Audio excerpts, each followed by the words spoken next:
तो पिछले 10 दिनों से ये जो बाजार है सरकार बन चुकी है। भैया कोई डिसीजन नहीं ले पा रही कि क्या करना है, आर पार करना है या नहीं करना है। यानी बाजार को भी धमाके का इंतजार है और इस देश को भी धमाके का इंतजार है। अब देखिए किधर पहले धमाका होता है। बाजार को अगर आप देखोगे तो बाजार लगभग अब 10 दिन हो गया, वही 22 अप्रैल के आसपास से जो बाजार जो है वो एक जगह पे फंसा हुआ है। छोटा मोटा कारोबार यहाँ पे हो रहा है, बट मार्केट पूरी तरह से साइडवेज स्थिति में है।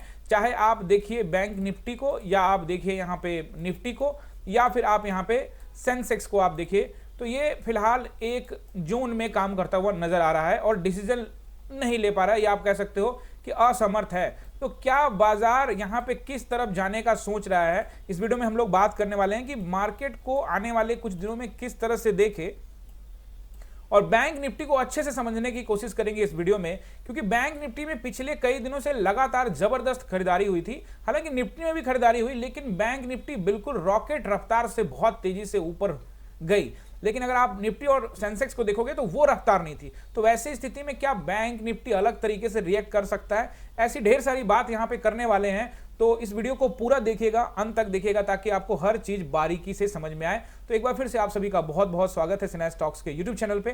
गाइस यहाँ पहले हम लोग देखते हैं बैंक निफ्टी को, फिर एक बार देखेंगे सेंसेक्स को, और फिर हम लोग निफ्टी को देखेंगे। देखिए यहाँ कल सेंसेक्स की एक्सपायरी होगी मंगलवार को, तो आपको ये लेवल समझने पड़ेंगे। और सेंसेक्स की एक्सपायरी या फिर किसी भी इंडेक्स की जब भी एक्सपायरी आती है तो ज्यादातर आप देखते हैं कि ऑपरेटर्स यानी कि जो बड़े बायर्स और सेलर्स होते हैं वो मार्केट को कहीं ना कहीं साइडवेज में ले जाते हैं। लेकिन पिछले 10 दिनों से बाजार ही खुद साइडवेज बना हुआ है। तो वैसी स्थिति में कल क्या अपेक्षा रख सकते हैं, क्या कोई धमाका होने के चांसेस हैं, या फिर सब कुछ ऐसे ही फुस सा ही रहने वाला है।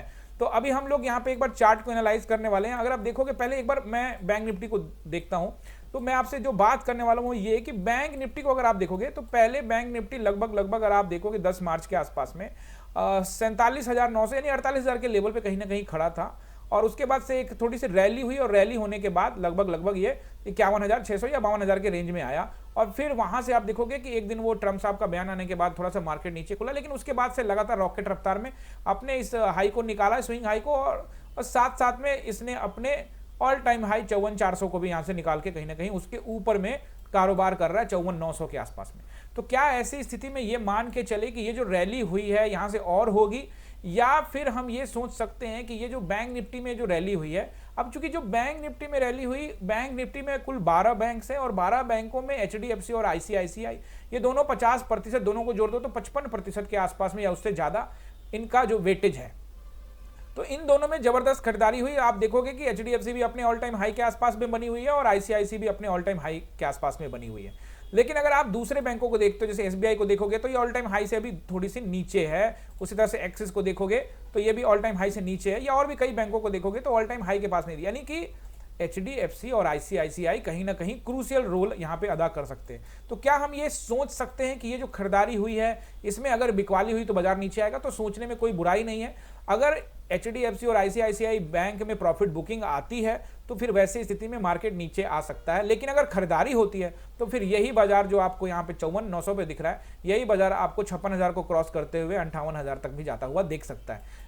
इन्हीं सब चीजों को यहाँ पे देखने समझने की कोशिश करेंगे। फिलहाल इंट्राडे के पर्पस से अगर आप देखते हो तो पहले मैं आपको यहाँ पे सपोर्ट एंड रेसिस्टेंस यहाँ पे आपको एक बार नोट करवा देता हूँ। तो सबसे पहले आपने यहाँ पे बैंक निफ्टी का पहला रेसिस्टेंस नोट करिए, और पहला रेसिस्टेंस जो मुझे दिख रहा है यहाँ पे वो रहेगा अब एक राउंड नंबर जिसको ब्रेक करके नीचे आ गया। हालांकि वो 100 नंबर से ही नीचे है। अगर बड़ा गैप अप हो गया तो फिर ये मायने रखेगा नहीं, लेकिन फिर भी अगर गैप अप नहीं होता है, फ्लैट होता है, तो आप ये नोट करिए 55,000। उसके बाद फिर नोट करिए 55,327 का एरिया। लास्ट वीडियो में भी आपको यही बताया था कि 55,300 का एरिया रेसिस्टेंस रहेगा, वहीं से नीचे आया है बाजार। हालांकि वो 5 मिनट के टाइम फ्रेम में फर्स्ट 5 मिनट की कैंडल में ऊपर गया और वहां से नीचे आके नीचे ही रहा है। और अगर आप देखोगे नेक्स्ट तो उसके बाद फिर 55,527 का एरिया, और उसके बाद सारे नंबर नोट कर लीजिएगा, और 55,727 का एरिया।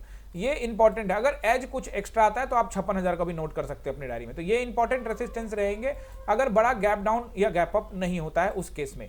लेकिन अगर आप देखोगे यहाँ पे अगर गैप डाउन हो जाता है, क्योंकि यहाँ पे जो अब बात आती है एज फैक्टर की, अगर मैं एज फैक्टर देखता हूं तो मुझे बाजार थोड़ा सा खास करके बैंक निफ्टी नीचे की ओर दिखता है। लेकिन अगर मैं चार्ट पैटर्न को देखता हूं तो भी यहां से मुझे नीचे दिखता है। लेकिन चार्ट पैटर्न के आधार पर जब ऐसे कैंडल बने तो फिर यहां से एक अपोजिट कैंडल बनने के चांसेस हो जाते हैं, क्योंकि लोग यहाँ पे धीरे धीरे पोजीशन बनाना स्टार्ट करते हैं और उनका स्टॉप लॉस खाने के लिए बाजार ऊपर चला जाता है। लेकिन ऐसी स्थिति में क्या मार्केट अगर ऊपर जाता है तो क्या वो हर एक रेसिस्टेंस को तोड़ पाने में संभव है? तो इसलिए मैंने आपको बताया कि अभी फिलहाल जो रेसिस्टेंस है वो इंपॉर्टेंट रहेंगे, क्योंकि लगातार उसको रिजेक्शन मिल रहा है। आप देखोगे लगातार रिजेक्शन मिल रहा है इसके आसपास से, खास करके 55,700 के आसपास से लगातार रिजेक्शन मिल रहा है, तो ये इंपॉर्टेंट रहेगा। और दूसरा ये है कि चार्ट पैटर्न मैंने आपको दिखाया कि यहाँ से एज नीचे की ओर है, लेकिन अगर कल को एक ग्रीन कैंडल बनना है तो उसमें आश्चर्य नहीं करेंगे, हालांकि रेड कैंडल बनने के चांसेस भी हैं। लेकिन हमेशा एक चीज आपको नोट करके रखना है, आप पहली दफा आए हो तो आप इस चैनल पे एक चीज आप देखोगे हर वीडियो में जो मैं बोलता हूं वो रहेगा न्यूट्रल। आप हमेशा न्यूट्रल रहो, ये मत सोचो कि बाजार ऊपर जाएगा नीचे जाएगा, आपको सिर्फ प्राइस एक्शन का वेट करना है। इंट्राडे ऑप्शन बायर को क्या चाहिए यार, इंट्राडे बायर ऑप्शन बायर्स को क्या चाहिए? प्राइस एक्शन चाहिए। बाजार ऊपर जा रहा है, आप ऊपर के ट्रेड लो, नीचे जा रहा है नीचे के ट्रेड लो, आपको सेंटीमेंट पकड़ना है, ये सब पकड़ना है और आपको ट्रेड में चले जाना है। तो आई होप कि यहाँ पे आप जो लोग नए आए होंगे उस चीज को समझेंगे और पोजीशन हमेशा जो है ये सोच के नहीं बनाएंगे कि भाई ऊपर जा रहा है तो मैं ऊपर ले लूँ, नीचे जा रहा है तो नीचे ले लूँ। आपको प्राइस एक्शन का वेट करना है। और अगर आप नए आए हैं और अभी तक आपने चैनल को सब्सक्राइब नहीं किया है तो जल्दी से पहले कर लीजिए चैनल को सब्सक्राइब और बेल आइकन दबाना बिल्कुल मत भूलिएगा, क्योंकि इस चैनल पे आप आए हैं तो नॉलेज गारंटी है। आप डायरी में लिख सकते हो, नॉलेज एकदम गारंटी है, एफिडेविट आप ले लो, नॉलेज गारंटी आपको यहाँ से मिलेगा। आप यहाँ से सपोर्ट, रेसिस्टेंस, सेंटीमेंट, ये सब ट्रेंड लाइन, मार्केट को किस तरह से ऑब्जर्व करना है as an option buyer, as an intraday buyer, as a option seller, आप यहाँ चीज़ों को समझोगे और मार्केट का जो एनालाइज है वो नेक्स्ट लेवल से आप समझने को देखोगे यहाँ पे। तो कर लीजिए सब्सक्राइब और बेल आइकन दबा दीजिएगा, लाइक कीजिएगा, अपने दोस्तों के साथ शेयर कीजिएगा, अपना जो प्यार है वो बनाए रखिएगा। और अब यहाँ पे आप रेसिस्टेंस नोट के लिए पहला सपोर्ट जो मुझे दिख रहा है यहाँ पे वो 54,700 का जोन रहेगा, ठीक है। 680 भी जाता हुआ दिखे तो आप वहाँ पे घबराए नहीं, वो सपोर्ट का काम करेगा। जो लोग नए हैं उनको मैं बार बार बताता हूं कि सपोर्ट का मतलब ये नहीं हो कि वो सपोर्ट टूटेगा नहीं। अगर किसी सपोर्ट के नीचे में बाजार समय बिताना स्टार्ट कर दे तो वो टूट सकता है। उसी तरह से किसी रेसिस्टेंस के ऊपर में बाजार समय बिताना स्टार्ट करे तो वो टूट सकता है। तो अगले रेसिस्टेंस को देखने जाएगा बाजार, टेस्ट करने जाएगा, उसी तरह से अगले सपोर्ट को। तो अगर 54,700 ब्रेक होता है तो बाजार आपको नेक्स्ट लेके आ जाएगा 54,500 से 400 का जोन, ये नोट करके रखिएगा। 500 से 400 का जोन है क्योंकि वो ऑल टाइम हाई था पिछले 6 में, तो वो इंपॉर्टेंट रहेगा। अगर ये ब्रेक होता है तो फिर वैसी स्थिति में बाजार में थोड़ा सा और बिकवाली होती हुई नजर आएगी और उस केस में बाजार आपको 54,000 की तरफ, यानी कि नेक्स्ट जो सपोर्ट होगा वो 54,000 के आसपास जाता हुआ दिखेगा। लेकिन इंट्राडे में 54,300 के आसपास भी बाजार आपको रुक सकता है, 280 के पास भी रुक सकता है, बट अच्छा सपोर्ट फिर 54,000 का राउंड नंबर रहेगा, यानी 54,000 का राउंड नंबर रहेगा। तो ये आपको इंपॉर्टेंट नोट बना के रखने हैं और ये बहुत इंपॉर्टेंट है। 54,400 यानी कि 54,400 को ब्रेक करने के बाद अगर थोड़ा भी नीचे समय बिताने में कामयाब होता है। बहुत लोग मुझसे कमेंट करते हैं कि कितना समय बिताए, तो भाई चार्ट किस तरह से देख रहे हो। अगर 5 मिनट के टाइम फ्रेम में देख रहे हो तो उस हिसाब से, अगर वन डे टाइम फ्रेम में देख रहे हो तो 2-3 दिन का समय बिताना चाहिए। और अगर आप देख रहे हो 5 मिनट के टाइम फ्रेम में तो अगर कम से कम 20-25 मिनट भी बिता लिया, आधा घंटा बिता लिया, उसके ऊपर का जितना मर्जी बिताया साइडवेज होके, और उसके बाद एक ब्रेकआउट देता है नीचे की ओर, तो फिर वो पूरी तरह से ब्रेक होने के चांसेस रहेंगे और नेक्स्ट लेवल का भी टेस्टिंग हो सकता है नीचे सपोर्ट का। आई होप कि यहाँ पे बैंक निफ्टी का सपोर्ट एंड रेसिस्टेंस आपने यहाँ पे नोट किया होगा। अब यहाँ पे एक बार सेंसेक्स को देख लेते हैं। और सेंटीमेंट मैंने आपको बताने की कोशिश किया कि बाजार में चूंकि रॉकेट की रफ्तार में खरीदारी हुई थी, ऐसे में प्रॉफिट बुकिंग आ सकती है। तो अब बात यह है कि इतने दिन से प्रॉफिट बुकिंग आ क्यों नहीं रही है। अब 10 दिन से बाजार डिसीजन नहीं ले पा रहा, अब उधर 10 दिन से सरकार डिसीजन नहीं ले पा रही। हालांकि सरकार ने बहुत कुछ काम किया है, खैर जैसे आपको पता ही है, उस विषय में क्या ही बात करें। सरकार अपने हिसाब से जो निर्णय लेगी, हम लोग तो इस विषय में उनके साथ ही खड़े हैं, लेकिन सवाल जवाब चलते रहना चाहिए। अगर आप यहाँ पे देखोगे फिलहाल यहाँ पे 10 दिनों से मार्केट कोई डिसीजन नहीं ले पा रहा है, तो वैसी स्थिति में जब तक ऊपर की ओर ब्रेकआउट नहीं करे तो आप ऊपर का पोजीशन काहे को लेके बैठोगे, और नीचे ब्रेकआउट नहीं करे तो नीचे का अपना आराम से इंट्राडे पोजीशन बनाओ, प्राइस एक्शन देखो, मस्त रहो। यहाँ पे कोई पोजीशन बनाने की जरूरत नहीं है। अगर आप पोजीशन बनाते हो तो फिर वैसी स्थिति में कवर करना भी जरूरी है। वो सब मैं सिखाता हूँ लाइव क्लास में, वो फिर आपको आना पड़ेगा मेरे लाइव क्लास में कि कैसे पोजीशन को बना सकते हैं और कवर कर सकते हैं। अब कल चूंकि सेंसेक्स की एक्सपायरी होगी तो उसका असर बाजार पे पड़ेगा। तो सेंसेक्स में पहला, सेंसेक्स में ज्यादा कुछ नहीं, सीधे सपोर्ट एंड रेसिस्टेंस नोट करिए, क्योंकि निफ्टी को एनालाइज करूंगा तो सेंसेक्स लगभग वैसे ही काम करेगा। पहला रेसिस्टेंस जो मुझे यहाँ पे नजर आ रहा है सेंसेक्स में, वो है आपका यहाँ पे 81,000, ठीक है। 81,000 आप यहाँ पे नोट कर लीजिए। 81,000 के बाद जो नेक्स्ट रेसिस्टेंस है वो रहेगा 81,300 का एरिया, ठीक है। 30-40 पॉइंट ऊपर नीचे आप जरूर नोट करके रखना, ऐसा नहीं कि 300 गया तो 300 से, वो हमेशा एक जोन होता है, 30-40 पॉइंट का, 50 पॉइंट का जोन होता है। अगर ब्रेक करके ऊपर की ओर टेस्टिंग करने के लिए गया तो फिर वैसी स्थिति में 81,500 और फिर उसके बाद 81,700 का एरिया, ये पूरा का पूरा आप 4 रेसिस्टेंस यहाँ पे अच्छी तरीके से नोट कर लो। अब यहाँ पे आप नोट कर लो सपोर्ट। पहला सपोर्ट जो मुझे यहाँ पे दिख रहा है वो यहाँ पे लगभग 80,700 का एरिया भी सपोर्ट है, अगर इस केस अगर फ्लैट होता है तो। नहीं तो 80,700 को ब्रेक करता है तो फिर यहाँ पे 80,500 का एरिया नोट करिए, ठीक है। और उसके बाद अगर इसको ब्रेक करता है तो 80,300 का एरिया नोट करिए। 300 में 20 पॉइंट 30 पॉइंट ऊपर नीचे रखिएगा, वहां पे सपोर्ट लेता है। एंट्री कैंडल का हमेशा आपको ध्यान रखना है। और अगर इसको भी ब्रेक करता है तो फिर 80,000 को आपको टेस्ट करने के लिए बाजार आ सकता है। याद रखिएगा, पैनिक हो जाएगा अगर 80 के नीचे में समय बिताया और आधा घंटा भी बिता लिया, तो फिर वहां से पैनिक सेलिंग आ सकती है। और फिर ऐसे कि 80,000 बहुत अच्छा सपोर्ट है, लेकिन अगर थोड़ा टाइम बिताया तो फिर वहां से पैनिक आ सकती है और 300-400 पॉइंट और नीचे 500 पॉइंट तक भी और खसकता हुआ बाजार आपको नजर आ सकता है। अब यहाँ पे निफ्टी को देख लेते हैं। निफ्टी को अगर आप देखोगे तो निफ्टी मुझे यहाँ पे नजर आ रही है 24,460 के आसपास में हमें क्लोजिंग मिला है। तो वैसी स्थिति में निफ्टी जोन के ऊपरी स्तर पे काम कर रही है। जो 10 दिनों का जोन बना हुआ है उसके ऊपरी स्तर पे काम कर रही है। तो ऐसी स्थिति में जब भी बाजार ऊपरी स्तर पे होता है जोन में और वो जोन ब्रेक करने का नहीं सोच रहा है, फिलहाल ऊपर नीचे ही करेगा, तो वैसी स्थिति में नीचे की हो। लेकिन अगर ब्रेकआउट होता है तो कहां कहां जा सकता है उसको हम ध्यान रखेंगे। तो पहला रेसिस्टेंस जो मुझे यहाँ पे दिख रहा है वो रहेगा लगभग आज भी मैंने आपको टेलीग्राम पे बता दिया था। तो जो लोगों ने टेलीग्राम ज्वाइन नहीं किया वो ज्वाइन कर लीजिए, क्योंकि वहां मैं आपको लेवल्स वगैरह बता देता हूँ कमेंट्री करके लाइव मार्केट में। और 24,460 तो एक रेसिस्टेंस रहेगा अगर गैप डाउन होता है तो। अब फिलहाल 24,460 पे मार्केट ही क्लोज हुआ है। तो पहला रेसिस्टेंस जो आपको नोट करना है 24,527। आज भी आप जाकर देख लीजिए, बाजार यहीं से रिजेक्शन होता हुआ आपको नजर आया फर्स्ट हाफ में। उसके बाद अगर आप देखोगे उसके बाद जो नेक्स्ट है 24,560 का एरिया, बहुत तगड़ा रेसिस्टेंस है 24,560। इतना आसान नहीं होगा इसको तोड़ना, ठीक है। 24,560 और अगर निकालता है इसको तो फिर अगला रेसिस्टेंस रहेगा 24,600। अब मान लो कि मार्केट मूड में है कि कल ब्लास्ट ही कर दे, ऊपर रैली ही कर दे, तो 660 तक का नोट करके रखो, उससे ज्यादा भी मत सोचो।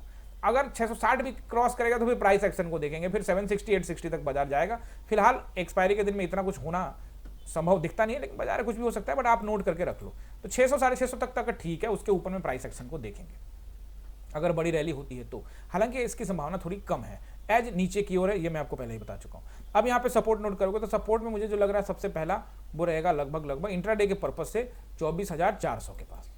हालांकि इंट्राडे पर्पज अच्छा क्या है, अच्छा है 24,360, 24,400 फिर 24,360। उसके बाद फिर बहुत अच्छा वाला सपोर्ट रहेगा 24,260 और उसके बाद फिर एक और सपोर्ट नोट करो 24,160 और उसके बाद एक और नोट कर लो वो रहेगा 24,100 का एरिया। क्या क्या बताया, 24,400, 24,360 ये आपको सपोर्ट का काम करेगा। अगर ब्रेक होता है तो 260, फिर उसको ब्रेक किया तो 160 और फिर 100। तो 24,100 से अभी थोड़ा दूर है क्योंकि 300 पॉइंट ऊपर 350 पॉइंट ऊपर खड़ा है। हो सकता है कि बाजार आपको इतना लंबा रैली शायद ही दिखाए क्योंकि एक्सपायरी है, लेकिन अगर दिखाता है उस केस में तो ये सारे अच्छे सपोर्ट काम करते हुए नजर आएंगे। कोई भी सपोर्ट तभी ब्रेक होगा जब उसके नीचे बाजार समय बिताए, ऐसे कोई भी सपोर्ट ब्रेक नहीं होगा। अच्छा सपोर्ट आज भी बाजार में तात्कालिक रूप से देखते हुए 24,100 अगर ब्रेक करता है तो फिर 24,000 का राउंड नंबर। लेकिन आप पूछोगे सबसे अच्छा सपोर्ट, तो फिर वो आपको ऑलरेडी पता है 23,800 का लेवल। अगर 23,800 ब्रेक करता है तो डाउन ट्रेंड की शुरुआत हो सकती है। 23,800 ब्रेक करने के बाद नीचे बाजार को समय भी बिताना पड़ेगा।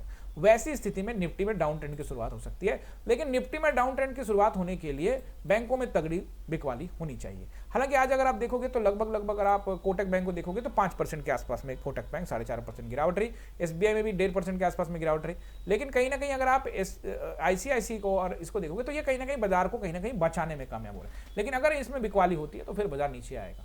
लेकिन मैं आपको फिर से एक फैक्टर बता देता हूं, एज फैक्टर जो है वो नीचे की ओर है, लेकिन चार्ट को हमेशा रीड करना है। अगर वो ब्रेक करता है अपने हाई को, प्राइस एक्शन ऊपर की ओर बनाता है तो बिल्कुल आप पलट जाना, मार्केट जैसे पलटता है वैसे आप भी पलट जाना।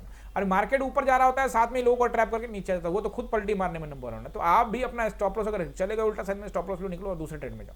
तो ये प्राइस एक्शन पकड़ना बहुत जरूरी है। आप टेलीग्राम को ज्वाइन कर लीजिए, वहां मैं आपको अपडेट्स देता रहूंगा। सीखना चाहते हो मेरे लाइव क्लास में आके चार्ट रीडिंग, और चार्ट रीडिंग ही सब कुछ है। बाकी जो मर्जी कोई कह ले, जहां मर्जी सीख लो जाके कि भैया ये MACD लगा लो या वो इंडिकेटर लगा लो या वो लगा लो, कुछ जो मर्जी इंडिकेटर लगा लो, बॉलिंजर बैंड लगा लो, वॉट एवर इंडिकेटर जो भी आप डेमा वूमा जो भी लगा, सब अपनी जगह, चार्ट अपनी जगह।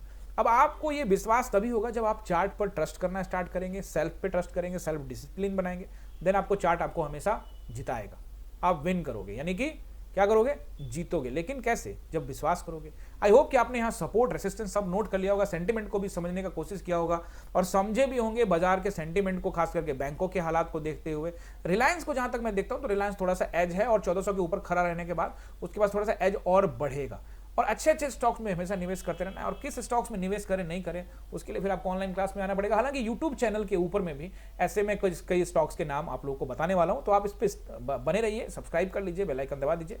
जल्द ही ढेर सारे ऐसे वीडियो आएंगे जिसमें आप लोग को भी कुछ स्टॉक्स के नाम में बताने वाला हूं, जिसमें आप इन्वेस्ट करके आप अपना जो पैसा है उसको सेफ रख सकते हैं और आगे बढ़ा सकते हैं। चलिए मिलते हैं किसी और अन्य इंफॉर्मेटिव वीडियो में, तब तक के लिए बहुत बहुत धन्यवाद।